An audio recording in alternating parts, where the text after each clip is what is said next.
Número 10. Stephen Steiner. Em 4 de dezembro de 1972, Stephen Steiner, um doce garoto de 7 anos, voltava da escola para casa em Merced, Califórnia. Era um caminho que ele percorria quase diariamente. Desta vez, ele não fazia ideia de que já estava na mira do mal absoluto. Ele não foi o único abordado naquele dia por Irving Edward Murphy, um homem adulto que tinha um jeito meio distraído. Não era exatamente ameaçador, só um pouco estranho. Irving estava distribuindo folhetos religiosos infantis, tentando perceber quais deles tinham fé no Senhor. Hoje, a criação religiosa de Stephen estava prestes a puni-lo da forma mais cruel e horrível. Ele foi educado com Irving, pois sua mãe sempre lhe ensinou a ser simpático e educado. Irving perguntou a Stephen se sua mãe teria interesse em ler literatura religiosa. Quando Stephen respondeu que sim, o próprio diabo surgiu em um Buick branco para recebê-los. O homem ao volante era Kenneth Parnell, aparentemente muito amigável. Kenneth compartilhava interesses com garotos da idade de Stephen, como o gosto por faz de conta. Ele atraiu outro garotinho inocente para suas garras fingindo ser um policial prestativo em 1951. O começo da década de 1970 era uma época mais inocente antes do perigo de estranhos e dos documentários de crimes reais. Stephen e Irving entraram no banco de trás do Buick de Kenneth. Stephen não seria visto por nenhum de seus familiares até completar 14 anos. A vida virou um inferno para os Steiner, pois campanhas nacionais para achar seu filho sumido não tinham resultado. Os pais de Stephen ficaram devastados. Com outros 4 filhos, a vida já era difícil, mas a ausência e a preocupação com Stephen os consumiam. Carrie, irmão mais velho de Stephen, sentia-se negligenciado, vivendo à sombra do irmão desaparecido, já que o luto dos pais atraía toda a atenção deles. Talvez, se Stephen nunca tivesse sido levado, os pais Steiner teriam notado a escuridão crescendo no coração de Carrie, mas já era tarde demais. As horas angustiantes em que Stephen não voltou da escola viraram dias, depois semanas, meses e anos. Então as esperanças de revê-lo começaram a sumir. Eles nunca desistiram, mas às vezes isso doía ainda mais, imaginando pelo que o pequeno Stephen passava. E o mais triste é que mesmo nos piores cenários que imaginassem, provavelmente não chegavam perto dos horrores que Stephen Steiner vivia. Em 1º de março de 1980, Stephen Steiner reapareceu, e ele não estava sozinho. Stephen Steiner, de 14 anos, apareceu na delegacia de Ukiah, Califórnia, junto com Timothy White, de 5 anos. Ninguém imaginava a sequência de eventos que levaria Stephen e Timothy de volta às suas famílias, mas eles estavam prestes a descobrir. Depois de sequestrar Stephen 7 anos antes, Kenneth Parnell o levou para uma cabana isolada em Cathy's Valley. E foi aí que a lavagem cerebral começou. Kenneth já havia atraído Irving, um homem com deficiência intelectual, sob seu controle, convencendo-o de que esse plano de sequestro era uma missão bondosa para criar uma criança segundo princípios religiosos. A realidade não era nada disso. Kenneth disse a Stephen que seus pais o haviam abandonado, que tinham filhos demais e que agora ele era o tutor legal de Stephen. Assim iniciou quase uma década de crueldade e exploração, enquanto Kenneth transferia Stephen de escola, dando-lhe o nome de Dennis Gregory Parnell. Ele tirou Stephen da família e de sua identidade. Ele até tirou sua identidade, tentando moldá-lo na ferramenta perfeita. Quando Stephen virou adolescente e perdeu quase toda a esperança de escapar, Kenneth perdeu o interesse. Ele tentou usá-lo como isca para atrair um garoto mais novo, mas nunca funcionou, e Kenneth sempre considerou Stephen incompetente. Ele não sabia que Stephen sabotava discretamente todas as tentativas de sequestro. Na verdade, não foi a segurança de Stephen que o fez fugir após anos de tormento. Foi o sequestro de Timothy White, de 5 anos, por Parnell, que ele planejava submeter às mesmas atrocidades terríveis que impôs a Stephen. No dia 1º de março de 1980, Stephen decidiu que era hora de fugir enquanto Kenneth estava fora trabalhando, levando Timothy com ele. Eles pegaram carona por quilômetros até a delegacia de Ukiah. Um mandado de prisão foi emitido para Kenneth Parnell e os 2 meninos retornaram para casa. Mas, como mostrado em algumas histórias deste vídeo, às vezes a escuridão persiste mesmo após o fim do crime. Parnell passaria apenas 5 anos na prisão pelo seu crime, e Stephen morreria em um acidente de moto quase 10 anos depois, aos 24 anos de idade. Timothy seria um dos carregadores do caixão em seu funeral. O irmão mais velho de Stephen, Carrie, virou um serial killer brutal que matou 4 mulheres. Mas um crime cometido por puro sadismo às vezes faz mais sentido do que um crime cometido por uma forma distorcida de amor. Número 9. Mal Yin. Em outubro de 1988, Li Zhenzai, uma mulher que trabalhava como exportadora de grãos na China, recebeu um telegrama contendo 6 palavras que a deixaram completamente arrepiada. Era do marido dela e dizia: "Emergência em casa, volte imediatamente." Zhenzai, em completo desespero, perguntou ao gerente o que tudo aquilo poderia significar. Com expressão impassível, ele apenas respondeu com o pior pesadelo de qualquer pai ou mãe: seu filho desapareceu. Assim, o mundo dela e do marido começou a desmoronar. O menino Mao Yin, de 2 anos e meio, era seu orgulho e alegria. Era a época da política do filho único na China. Então, cada família dedicava todo o amor e atenção ao único filho permitido. Mao Yin sempre foi um garotinho doce e curioso. Zhenshai depois relatou uma visita marcante ao zoológico, onde o menino, apelidado de Jia pelos pais, nome que significa grande, se encantou ao ver uma minhoca rastejando pelo chão. Nada naquela situação fazia sentido. Seu pai só o levava para a casa do jardim de infância, como em todos os outros dias em Xi'an. O pai de Mao Yin parou rapidamente em um hotel próximo para pegar água para ele. Em apenas 2 minutos esfriando a água, seu filho sumiu sem deixar rastros. Era o maior pesadelo de qualquer pai ou mãe, mas no início, eles ainda estavam otimistas. Depois de alertar as autoridades imediatamente, eles acharam que não demoraria para o menino ser encontrado. Eles não faziam ideia das décadas difíceis que teriam pela frente. Mas é provável que Mao Yin nunca tivesse sido encontrado se não fosse por um fator crucial. Li Zhenzai era uma mãe que nunca desistiria, não importava o que acontecesse. Com seu filho desaparecido, ela entrou em ação, imprimindo e distribuindo mais de 100 mil panfletos na tentativa de divulgar o desaparecimento de Mao Yin. Seu coração doía constantemente com a dor da perda. A voz insistente em sua mente dizia que ela nunca veria seu filho novamente. Mas essa era uma voz à qual ela se recusava a dar ouvidos. Ela encontraria seu Jia, mesmo que isso lhe custasse o resto da vida. Em meio a tudo isso, Zheng Jia descobriu um boato sinistro. Outro casal jovem parecia ter adotado uma criança idêntica ao seu filho desaparecido. Ela só descansaria após confirmar. Ela perseguiu o casal pelo país, mas eles sempre estavam um passo à frente, provocando-a com a chance de encerrar seu pesadelo. No fim, ela descobriu que o menino do casal não era Mao Yin. Foi um golpe devastador, mas nenhum é suficiente para fazê-los desistir. Ao longo das décadas, a busca de Zhenjiai ajudou a devolver 29 crianças desaparecidas às suas famílias, mas parecia que essa sorte nunca a alcançaria. Isso só mudou quando a tecnologia finalmente passou a acompanhar a intensidade da busca de Zhenjiai. Em abril de 2020, a polícia recebeu uma denúncia sobre um casal que havia comprado uma criança na província de Sichuan por 6 mil yuans, ou cerca de $845, 32 anos antes. Ao investigar, usaram tecnologia de retrato falado e testes de DNA para confirmar que o homem chamado Guguo Ningning, nome dado pelos sequestradores, era na verdade Mao Yin. Anos atrás, ele foi sequestrado por traficantes de pessoas e vendido a um casal sem filhos, vivendo uma vida totalmente diferente. Apesar de ter sido horrível para Guo descobrir que sua vida era uma mentira, o emocionante reencontro com seus verdadeiros pais fez valer os 32 anos de busca. Certos reencontros exigem grande esforço. Outros acontecem por causa das coincidências mais bizarras imagináveis. Número 8. Zephany Nurse. Dizem que o parto é uma das coisas mais difíceis que uma mulher pode passar, e ninguém vivo sabe disso melhor do que Celeste Nurse. No dia 28 de abril de 1997, Celeste fez uma cesariana no hospital Groote Schuur, na cidade do Cabo, África do Sul, para dar à luz uma menina saudável que ela chamou de Zephany. A experiência foi exaustiva e dolorosa, deixando Celeste atordoada pelos sedativos após o parto. Ainda assim, o fruto literal daquele trabalho de parto estava em um berço perto da cama, alternando entre chorar e dormir. Nos dias tensos seguintes, ela lembrou de uma enfermeira, ou alguém vestida assim, aproximando-se da cama, pegando Zephany do berço e confortando-a enquanto ela chorava.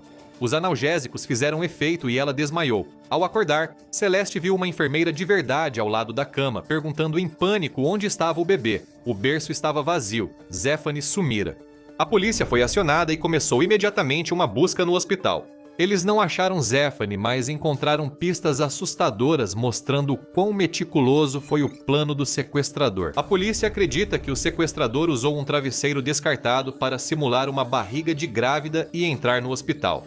Depois, ela colocou um disfarce realista de enfermeira e começou a fazer amizade com as outras gestantes. Apesar de parecer simpática, era um lobo em pele de cordeiro buscando o alvo ideal para seu plano. Muito provavelmente, o fato de Celeste ter sido marcada para uma cesariana significava que ela estaria sob anestesia após o parto, tornando-a uma vítima mais vulnerável. O plano, infelizmente, ocorreu sem falhas. 5 dias depois, Celeste retornou para casa sem o bebê. Os anos seguintes foram torturantes. A família de Celeste colaborou com os investigadores e participou de campanhas na mídia para divulgar o desaparecimento de Zephany. Houve pistas falsas que não resultaram em nada além de uma decepção esmagadora. Em um caso especialmente repugnante, Glenda Dubell, vizinha da mãe de Celeste, fingiu saber o ocorrido só para extorquir dinheiro da família. Durante esse período, Celeste teve outra filha, Cassidy, e em janeiro de 2015, 17 anos após o sumiço de Zephany, ela foi para uma nova escola. Lá, ela conheceu Misha Solomon, uma garota um pouco mais velha, e todos comentaram sobre a impressionante semelhança entre elas. Quando o pai de Cassidy, Morne, soube disso, ele marcou um encontro entre ele e a nova amiga da filha. Acontece que essa nova amiga da filha também era sua filha. Um teste de DNA confirmou isso. Misha Solomon, de 17 anos, na verdade era Zephany Nurse. A mulher que ela acreditava ser sua mãe era, na verdade, sua sequestradora, Lavona Solomon. Por mais que as ações de Solomon tenham sido indiscutivelmente monstruosas, também é difícil não vê-la como uma pessoa digna de pena. Ela foi motivada por um surto de loucura após ter sofrido vários abortos espontâneos. Lavona foi presa e levada para a prisão por sequestro. Misha Solomon decidiu morar com seu falso pai, que ficou provado não ter conhecimento do sequestro que lhe deu aquela filha. Zephany, que ainda usa o nome Misha Solomon após dificuldades para se relacionar com os pais biológicos, escreveu um livro sobre a experiência chamado Zephany, Duas Mães, Uma Filha. É uma história real surpreendente, e de alguma forma ela está prestes a ficar ainda mais estranha. Número 7. Alex Batty. Alex Batty teve o que você pode chamar de uma criação não tradicional. Ele tinha 2 anos quando o pai foi embora. Foi criado pela mãe, Melanie, e pela avó, Susan, que depois virou sua guardiã legal. Ele tinha 11 anos quando sua mãe e seu avô o levaram para uma viagem de férias para Andaluzia, na Espanha, em 2017. Tudo isso foi combinado com a avó de Alex, e eles deveriam retornar à Inglaterra em 8 de outubro, mas nunca voltaram. Alex foi visto pela última vez no porto de Málaga. O que é particularmente estranho no caso de Alex Batty é que Susan logo recebeu uma mensagem no Facebook do sequestrador de Alex, sua própria filha, a mãe de Alex. A mensagem trazia um vídeo assustador de Alex, sua mãe e avô, explicando que se mudariam para uma comunidade alternativa no Marrocos. Lá, eles o manteriam afastado do que consideravam ser a doutrinação da escola tradicional e da vida cotidiana no Reino Unido. Porém, embora a vida para a qual Alex era levado fosse alternativa, não era saudável. Alex diria depois que os primeiros anos da vida nômade imposta por sua mãe e avô pareciam férias, mas, aos 14 anos, a realidade se impôs.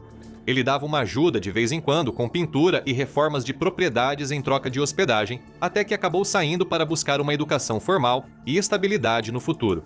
Nesse período, ele pensou em voltar ao Reino Unido. Mais tarde, ele disse: "Pesei os prós e contras de cada estilo de vida, e após alguns meses, vi que a Inglaterra era o melhor caminho." Ele deixou um bilhete para a mãe e saiu da pousada remota onde estava hospedado no meio da noite. Levou o pouco dinheiro que tinha e alguns suprimentos essenciais durante a noite. No dia 13 de dezembro de 2023, ele foi encontrado por um entregador de 26 anos, vagando à beira da estrada às 3 horas da manhã. O entregador ficou preocupado e levou Alex, tornando esse caso o oposto de tantos outros. Entrar no veículo de um estranho ajudou a salvar Alex de uma situação perigosa neste caso. Ele foi levado à polícia, que o repatriou ao Reino Unido 6 anos após seu desaparecimento. Ele não guardava rancor dos sequestradores neste caso, dizendo que ainda amava sua mãe e seu avô. Ele só não queria viver o estilo de vida deles. Mas, quanto a crianças que acabam encontrando o próprio caminho de volta para casa, a jornada de Alex não se compara ao surpreendente caminho do nosso próximo caso. Número 6. Saru Briarli. Sheru Munshikan nasceu por volta de 1981 em Khandwa, Madhya Pradesh, Índia, filho de mãe hindu e pai muçulmano. A partida precoce do pai deixou Saru e a mãe na pobreza. Sua mãe trabalhou em uma construção exaustiva, e Saru e seus 2 irmãos precisavam pedir esmolas na estação de trem para sobreviver. Uma viagem de trem, como acabou acontecendo, seria o que redefiniria a vida de Saru. Em 1986, o irmão mais velho de Saru, Gudu, planejou viajar de trem por 69 quilômetros de Khandwa até Burhanpur, onde esperavam ganhar mais dinheiro. Saru pediu para ir junto, e Gudu permitiu, embora relutante, sem ter ideia do efeito borboleta que estava se desenrolando em tempo real. Quando o trem chegou em Burhanpur, Saru, que tinha apenas cerca de 5 anos, estava exausto. Gudu disse para ele esperar na estação e descansar, e foi exatamente isso que Saru fez. Foi então que ocorreu a primeira reviravolta assustadora. Enquanto Saru dormia, Gudu foi atropelado por um trem ao atravessar os trilhos e morreu. Ao acordar, Saru não entendia o que ocorria e se confundiu com a ausência do irmão. Após esperar o quanto pôde, ele entrou em pânico e entrou em um vagão vazio de um trem parado. Saru, ainda exausto do longo dia, adormeceu no vagão. O trem começou sua viagem enquanto ele dormia e quando Saru acordou, já estava a 1.500 quilômetros de casa. Longe de casa e jovem demais para entender ou explicar o ocorrido, Saru estava preso a quase 1.600 quilômetros de sua mãe pobre. Ele estava na estação de Howrah, na crescente metrópole de Calcutá, Bengala Ocidental. Sempre que ele tentava pegar outros trens para voltar para casa, ele sempre acabava voltando para Howrah. No início, ele sobreviveu catando restos na estação de trem, depois buscou trabalho pela cidade para se manter vivo. Ele viveu assim por semanas até um adolescente levá-lo à polícia como criança desaparecida. Depois, foi encaminhado para uma instituição de crianças abandonadas. Como ele não conseguia fornecer nenhuma informação sobre sua mãe ou sua casa devido à sua idade, foi colocado para adoção. Em 1987, ele foi adotado por uma família na Tasmânia, Austrália. Enquanto isso, a mãe de Saru, Kamla, estava procurando por seus 2 filhos desaparecidos. Depois de receber a notícia devastadora de que Gudu havia sido morto, ela fez tudo o que pôde para continuar procurando por Saru. Saru cresceu na Austrália, aprendeu inglês e depois se formou em negócios e hotelaria na Australian International Hotel School, em Canberra. Mas, enquanto obtinha sua formação, ele também estava trabalhando em outro projeto, usando o Google Earth durante anos para tentar encontrar o caminho de volta para casa. Ele desenhou as linhas ferroviárias pela Índia com base em lembranças vagas, reunindo evidências para achar seu provável ponto de origem. Por isso ele encontrou Khandwa. Depois de entrar em contato com os moradores locais através de um grupo no Facebook, ele ficou ainda mais certo de que aquela era sua cidade natal. Ele pegou um voo de volta 25 anos depois de ter saído pela primeira vez e caminhou pelas ruas com uma foto de si mesmo quando criança. Ele perguntou se alguém havia perdido uma criança ali há mais de 20 anos. Membros da comunidade o levaram à mãe e irmãos sobreviventes, agora educados e modestamente bem-sucedidos. A história emocionante de um reencontro improvável comoveu o mundo, e o livro de Saru, A Long Way Home, virou o filme indicado ao Oscar, Lion, estrelado por Dev Patel como Saru. Mas se essa história parecia de Hollywood, a próxima tem mais reviravoltas que qualquer thriller. Número 5. Paul Franchek. Em 26 de abril de 1964, no Hospital Michael Reese, em Chicago, Illinois, Dora Franchek deu à luz Paul Joseph Franchek. Ela não fazia ideia de quão bizarra sua vida se tornaria. Um dia após o parto, uma mulher disfarçada de enfermeira se aproximou de Dora na cama e disse que um médico queria examinar Paul para garantir que estava saudável.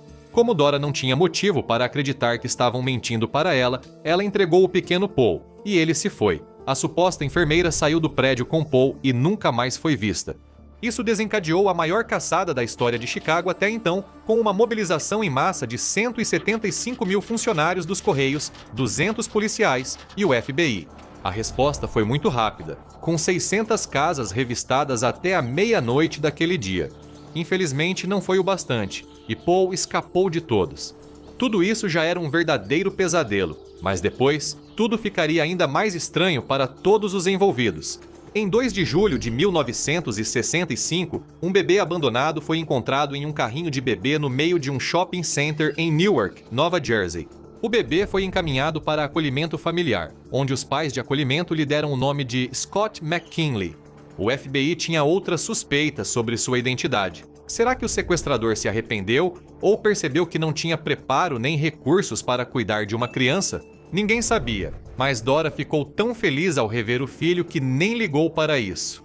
Paul reencontrou a família Franchak e tudo parecia bem até ele completar 10 anos. Ao tentar espiar seus presentes de Natal, encontrou uma cópia de um jornal sobre seu sequestro.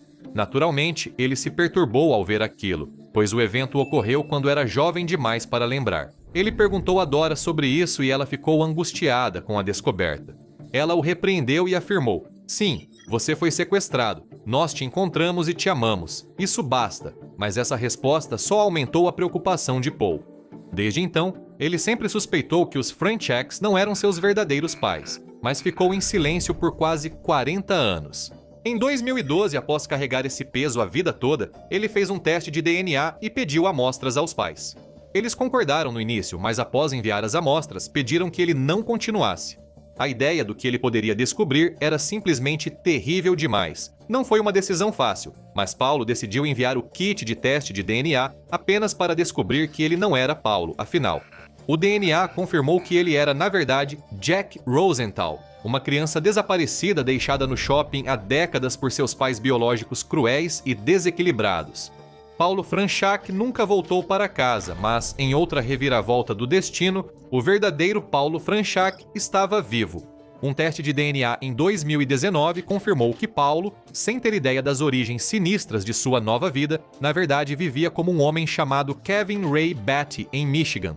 Ele nunca conheceu sua mãe biológica pessoalmente, mas eles tiveram várias conversas por telefone antes de ele morrer de câncer aos 56 anos. Até hoje, a questão de quem sequestrou o verdadeiro Paulo Franchak não foi resolvida, e o FBI considera o caso em aberto. Número 4. Natasha Ryan. Natasha Ann Ryan tinha 14 anos quando sua mãe a deixou na escola em 1998. Em um agosto gelado em Rockhampton, Queensland, nada no ar indicava a tragédia que viria. Naquela noite, Natasha não voltou para casa, causando preocupação imediata em seus pais. Eles se preocuparam com ela e logo pensaram no principal suspeito, Scott Black, namorado de 22 anos da filha. Scott Black sempre foi uma má influência para Natasha, ainda mais sendo um homem de 22 anos namorando uma menor. Ele a incentivou a fugir e casar em segredo um mês antes de ela desaparecer. No mesmo período, surgiu uma suspeita mais sinistra. Natasha poderia ter sido vítima de um serial killer ativo na região do seu desaparecimento.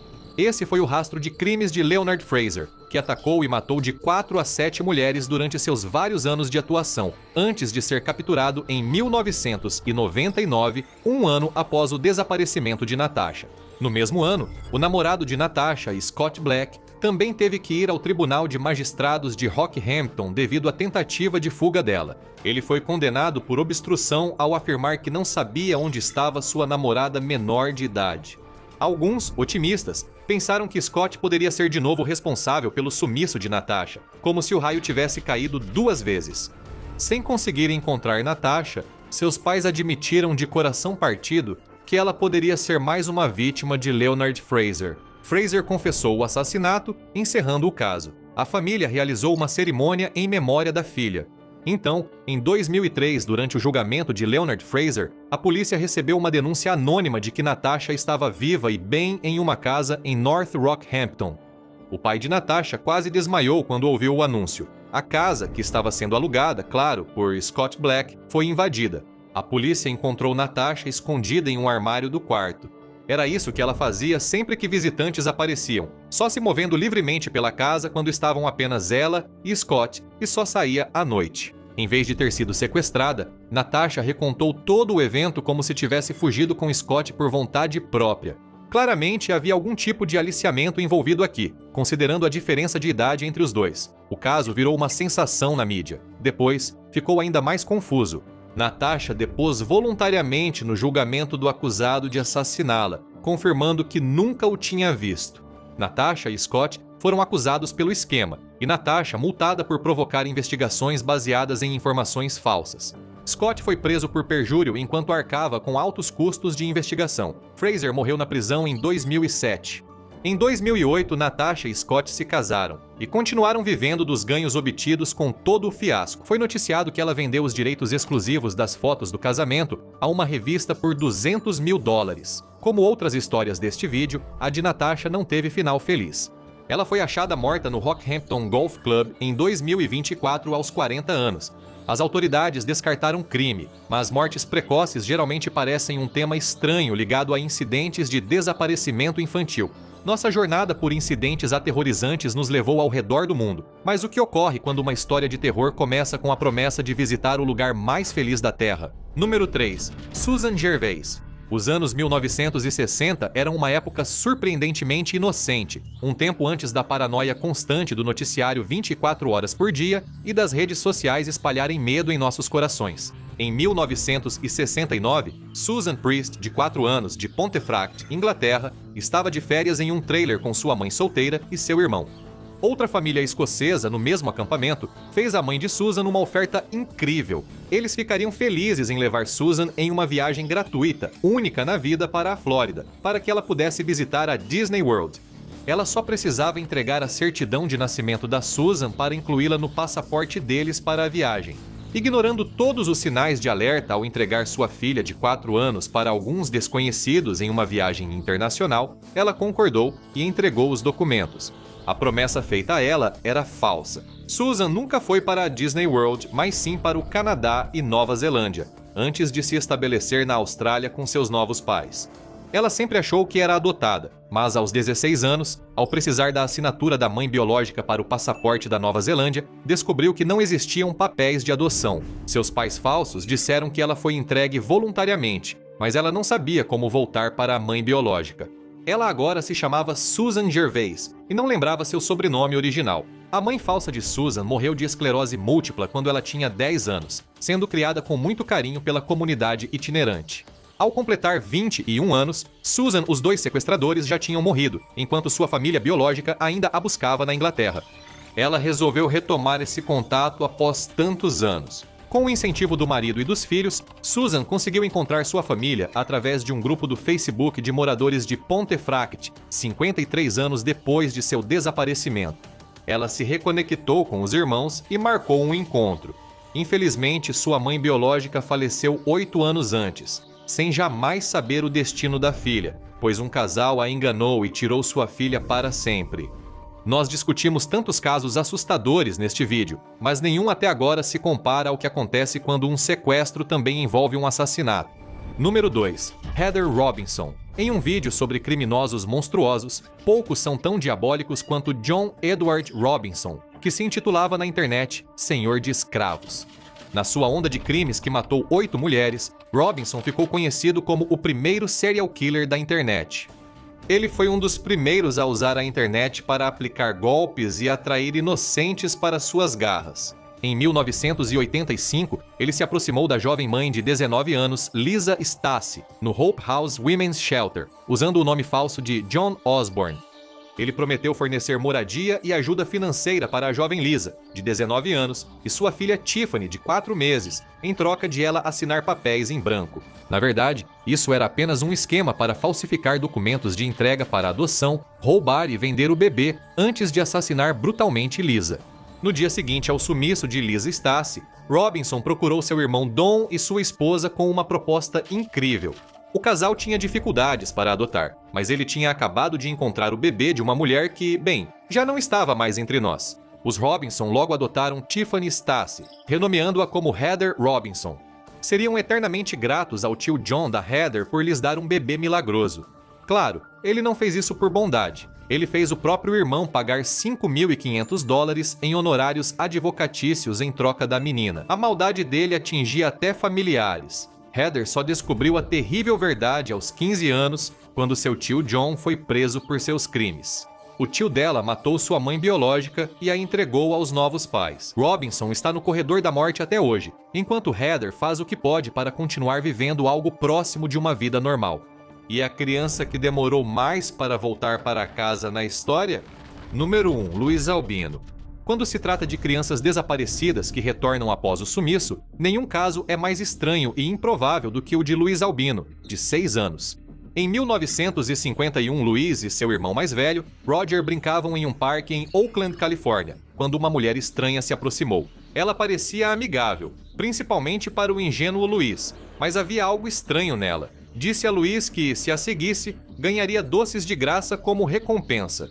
Um truque simples em uma época em que quase ninguém pensava em sequestradores de crianças. Louise foi com a mulher, seguido por Roger, que os observava. Com apenas 10 anos, se a situação piorasse, ele não teria muito o que fazer. Então correu para avisar um adulto, mas já era tarde demais. Louise havia sido levado.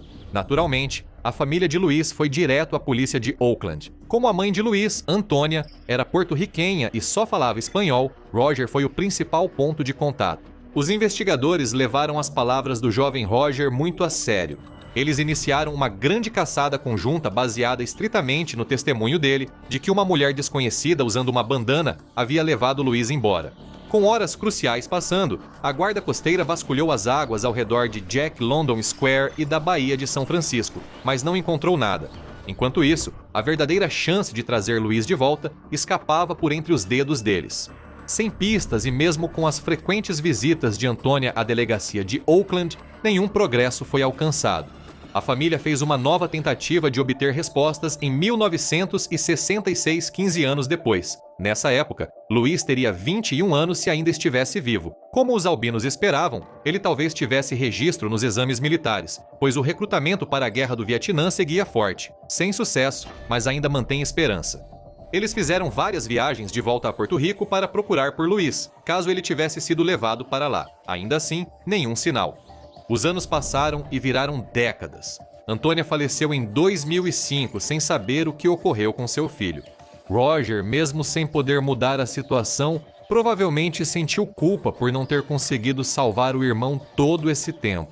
As pessoas provavelmente já assumiam que Louise estava morto, seu corpo reduzido a pouco mais do que ossos. Mas tudo mudou em 2020 como resultado do puro acaso. Alita Alequim, sobrinha de 63 anos de Louise, decidiu fazer um teste de DNA apenas por diversão, mas durante o processo descobriu que tinha uma correspondência de 22% de DNA do outro lado do país, na costa leste. Parecia bom demais para ser verdade, mas e se fosse o Louise? Valia tentar. Ela tentou entrar em contato, mas nunca obteve resposta. Em vez disso, voltou à polícia de Oakland em 2024 e forneceu as informações, pedindo ajuda para investigar essa nova pista. O FBI e o Departamento de Justiça da Califórnia assumiram, e a esperança prevaleceu. Era de fato Louise Albino, encontrado aos 79 anos de idade, 73 anos depois de seu desaparecimento. Embora a mulher desconhecida que o sequestrou provavelmente já tivesse morrido há muito tempo, Louise pôde confirmar que foi levado para um casal da costa leste que o criou como se fosse filho deles. Em 7 décadas após seu desaparecimento, trabalhou como bombeiro e serviu 2 vezes no Vietnã pelo Corpo de Fuzileiros Navais. Ele teve filhos, netos e, após confirmar o vínculo, Louise voltou à Califórnia. Lá, encontrou seu irmão Roger 2 meses antes de ele falecer. É mais uma prova de que a vida real muitas vezes é muito mais estranha do que a ficção. Ainda está com vontade de conhecer mais mistérios bizarros de desaparecimentos? Confira Funcionário Desaparecido por 10 anos encontrado em supermercado e outras histórias de desaparecidos, ou assista a isso.